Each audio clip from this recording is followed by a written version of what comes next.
Good morning class 8। बच्चों, आप सब अपने घर में अच्छे हैं, ये मेरी ईश्वर से प्रार्थना है। मैं आप सबके लिए, हम सब के लिए प्रार्थना करती हूँ कि ईश्वर हम सब की रक्षा करें, आप अपने घर में सुरक्षित हों, आपका फैमिली मेम्बर्स जो भी आपके घर में हैं, ईश्वर हम सबको सुरक्षित रखें, हम सबकी रक्षा करें। बच्चों, इस समय बहुत अच्छे से प्रिकॉशन लेकर अपने घर में रहिए और बहुत ज़्यादा इस वक्त हमें अपना ख्याल रखने की बहुत ज़्यादा ज़रूरत है, अपने परिवार का ख्याल रखने की ज़रूरत है। तो अपने घर में रहिए, सेफ रहिए। इसके साथ ही बच्चों, हम लोग अपनी क्लास को आज स्टार्ट करेंगे। उससे पहले हम लोग क्लास स्टार्ट करें, मैं आपको एक ज़रूरी नोटिस बता दूं कि हमारी कल शाम को आज शाम को हमारी गूगल मीट में मैं आप सबसे वीडियो कॉल करूंगी और हम लोग की गूगल मीट के द्वारा हम लोग की एक दूसरे से हम लोग का मिलना होगा। तो जो भी आपके डाउट्स हैं, जो भी कुछ भी पूछना है तो आप उस समय पूछ सकते हैं। शाम को जैसे मैं इसमें टाइमिंग मैंने दिया हुआ है, आप उसी टाइमिंग के अकॉर्डिंग लिंक जब मैं भेजती हूँ तो ज्वाइन कर लीजिएगा। सारे 8A के सारे बच्चों से मेरा ये कहना है कि आप टाइमली बच्चों ज्वाइन कर लीजिएगा ताकि हम सब अपनी क्लास को जो है स्टार्ट कर सकें। और जो भी आपकी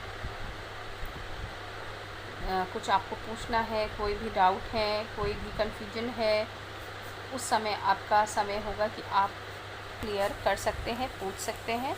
और मैं ऑनलाइन ही रहूँगी आपके साथ गूगल मीट पे, और मैं उस समय तुरंत ही जो भी आपके क्वेश्चंस हैं उनका जवाब मैं आपको तुरंत दे सकती हूँ। तो ये हमारे लिए बहुत अच्छा मौका है बच्चों कि हम फ़ेस टू फेस एक दूसरे से मिलेंगे और अपनी बात को रखेंगे। चाहे आपकी कोई भी बात है, कोई भी चाहे हिस्ट्री को लेकर, चाहे आर्ट को लेकर, जो भी आपकी प्रॉब्लम्स अगर कोई है या कोई भी कन्फ्यूजन है तो उस समय आप क्लियर कर सकते हैं। ठीक है। तो कल शाम को पहले मैंने एक मैसेज भेजा था जो कि मॉर्निंग का था, फिर मैंने मॉर्निंग इसलिए कैंसिल कर दिया बच्चों, पोस्टपोन किया है क्योंकि सुबह मॉर्निंग में आपकी ये सारी क्लासेस भी जाती हैं तो उसको भी आपको अटेंड करना होता है। तो इसलिए मैंने शाम का टाइम रखा है।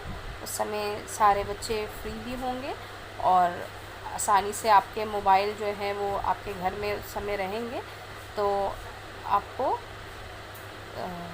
ज्वाइन करने में कोई भी प्रॉब्लम नहीं होगी और आप अटेंड भी कर सकते हैं और अपनी प्रॉब्लम्स को क्लियर भी कर सकते हैं। ठीक है बच्चों। तो आज हम लोग अपनी क्लास में हम लोग देखेंगे बच्चों, हम लोग का ये जो फर्स्ट चैप्टर है भारत में यूरोपीय शक्तियों का आगमन हम लोग पढ़ रहे थे, वो हम लोग का ख़त्म होने वाला है। और आज मैं आपको PDF भी बनाकर भेज दूँगी जिसमें कि क्वेश्चंस रहेंगे। कुछ क्वेश्चन आंसर्स मैं खुद से करके दूँगी जिसको आपको अपनी क्लास वर्क कॉपी पे कॉपी करना है, और कुछ क्वेश्चंस मैं आपको होमवर्क में दूँगी जिसको आपको खुद से, क्योंकि मैंने समझाया है, बताया है, आपके पास बुक भी है, आपको उसको समझना है, देखना है और खुद से उस क्वेश्चन को सॉल्व करना है, यानी कि लिखना है अपनी कॉपी पे। मैंने कॉपी की डिटेल आपको बता दी है कि आपको एक ही कॉपी बनानी है जो कि दोनों तरफ रूल वाली होगी, इंटरलीफ कॉपी नहीं बनेगी, दोनों तरफ रूल वाली कॉपी बनेगी। हाफ से थोड़ा कम पोर्शन जो है, पेजेस जो है वो आप सिविक्स के लिए रख लीजिएगा, क्योंकि जैसे कि मैंने आपको बताया और आप जानते भी हैं कि सिविक्स में आपका कम पोर्शन है, कम चैप्टर्स हैं, 5 या 6 चैप्टर्स हैं आपके, तो इसलिए आप उसमें कम रख लीजिएगा।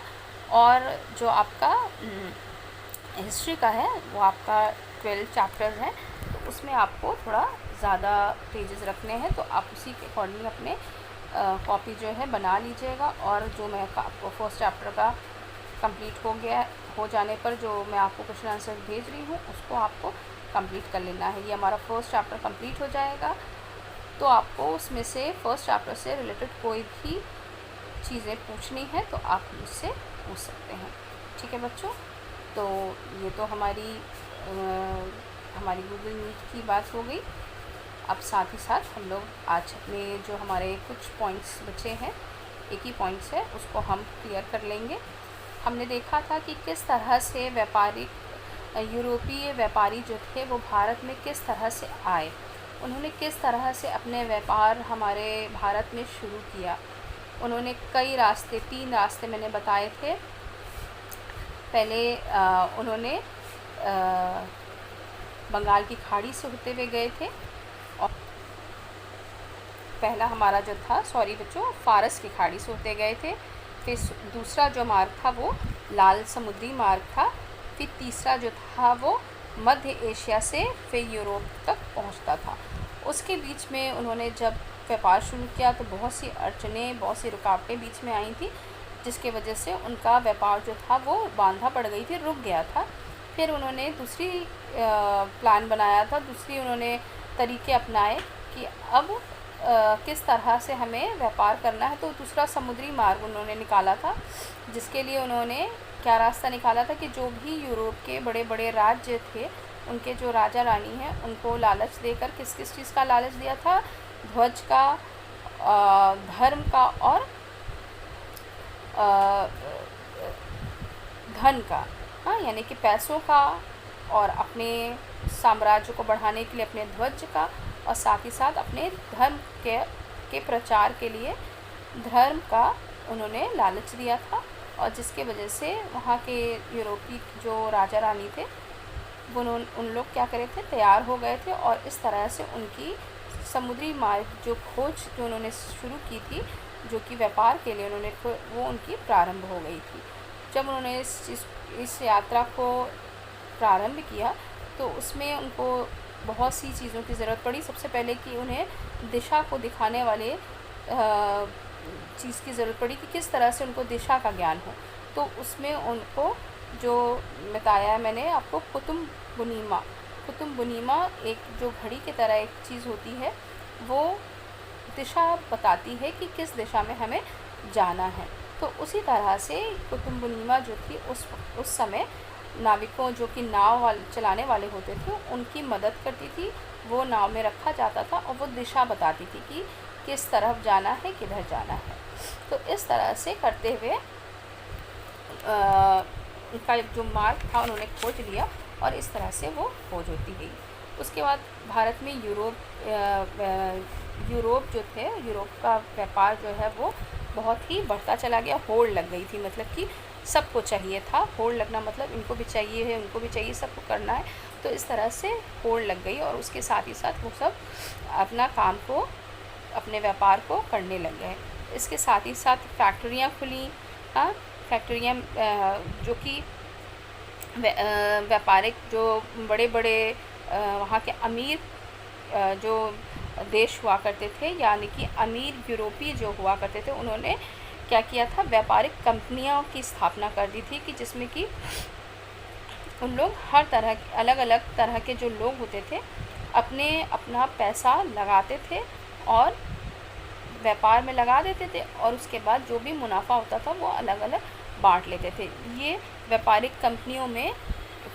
कंपनी का उद्देश्य यही था कि जिनके पास कम पैसा है, जो कि अपने कम पैसे में व्यापार नहीं कर पा रहे हैं, तो उनके लिए ये अच्छा मौका था कि वो क्या करते थे, जो जिनके पास छोटी छोटी पूंजी हुआ करती थी, वो कई लोग मिलाकर इकट्ठा करते थे पूंजी को, और उसको व्यापार अपना लगा के शुरू कर देते थे। और जब व्यापार उनका शुरू हो जाता था तो जो भी उनका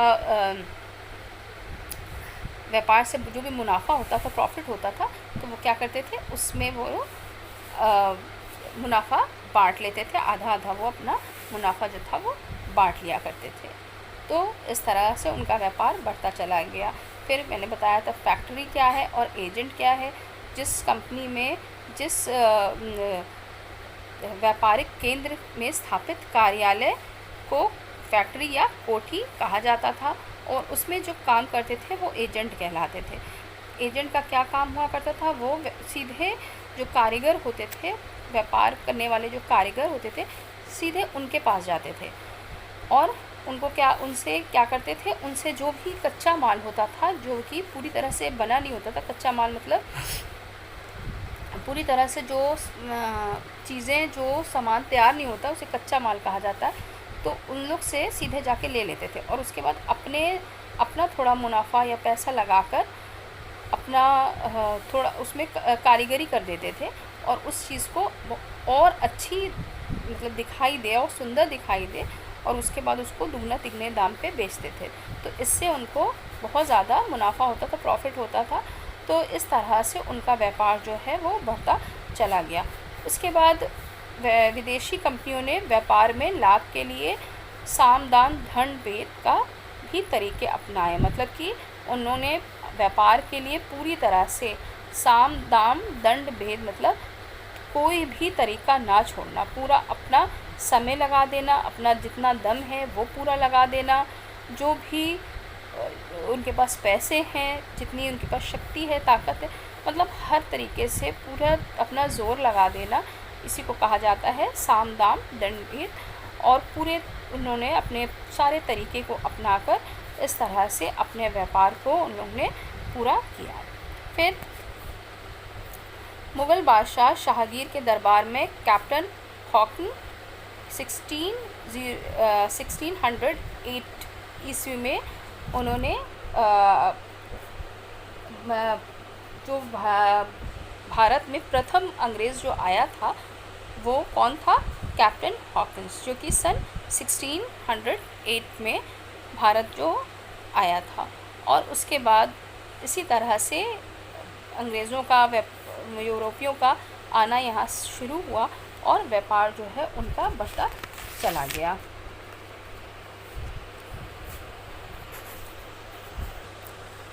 इस तरह से अंग्रेज़, फ्रांसीसी, वो डच कहते व्यापार की छूट दूँ, डच क्या कहते थे? व्यापार की छूट दोगे तभी हम हिंदुस्तानी जहाज़ों की सुरक्षा की गारंटी देंगे। और इस तरह से उन्होंने हर तरीके से व्यापार में अपना अधिकार जमा लिया। और उसके बाद भी इस नीतियों व स्थितियों का फ़ायदा उठाकर यूरोपियों ने हिंदुस्तान में व्यापार से खूब लाभ कमाया और उन्हें कई जगह पर उनको टैक्स में छूट भी मिल गई। फिर ज़मीन खरीदकर उन्होंने अपना गोदाम, घर, बंदीगृह और अपने अपने किले भी बनवा लिए। मतलब यूरोपियों ने इस तरह से अपना लाभ जो कमाया भारत से कि उन्होंने हिंदुस्तान में क्या किया, इतना उन्होंने कमा लिया कि आगे चल के उनको कई चीज़ों में टैक्स भी नहीं देना पड़ता था। और उसके बाद उन्होंने खुद के पैसे से यहाँ गोदाम खरीद लिए, गोदाम जिसमें कि बहुत अनाज भरे जाते हैं, तो इस तरह के गोदाम खरीद लिए, घर खरीद लिए, खुद के घर, बंदीगृह और अपने अपने किले भी उन्होंने बनवा लिए। इस तरह से यूरोपीय जो थे वो भारत में उनका व्यापार करना सफल हुआ और उन्होंने बहुत सा मुनाफा जो है वो हमारे भारत से कमाया।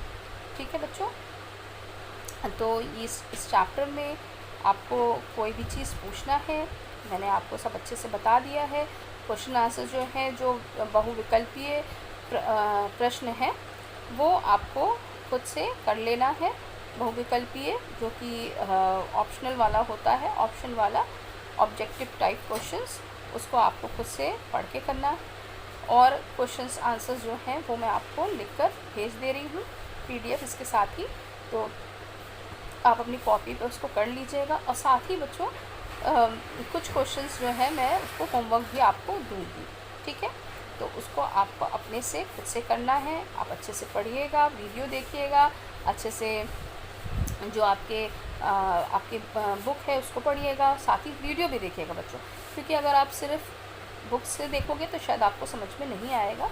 इसलिए आप बुक के साथ साथ वीडियो भी देखिएगा, आपको अच्छे समझ में आएगा। और 1-2 ही क्वेश्चंस मैं आपको होमवर्क में दूंगी, बाकी मैं आपको अपने से लिख के दूंगी, तो आपको उसको अपनी कॉपी पे पूरा उसी तरह से फेयर कर लेना है। ठीक है बच्चों, तो अपना फर्स्ट चैप्टर जो है वो अब आपका कंप्लीट हो चुका है और उसको आप अपनी कॉपी पे भी कंप्लीट कर लीजिएगा। साथ ही साथ जैसे मैंने बताया है कि कल शाम को हम लोग गूगल मीट में मिलेंगे, तो उसमें आपके जो भी आज शाम को जब हम मिलते हैं तो हम लोग जो भी आपके डाउट्स या कुछ भी आपको पूछना है तो आप उसमें मुझसे पूछ सकते हैं। ठीक है बच्चों, तो आज के लिए इतना ही। Thank you so much, God bless you, take care.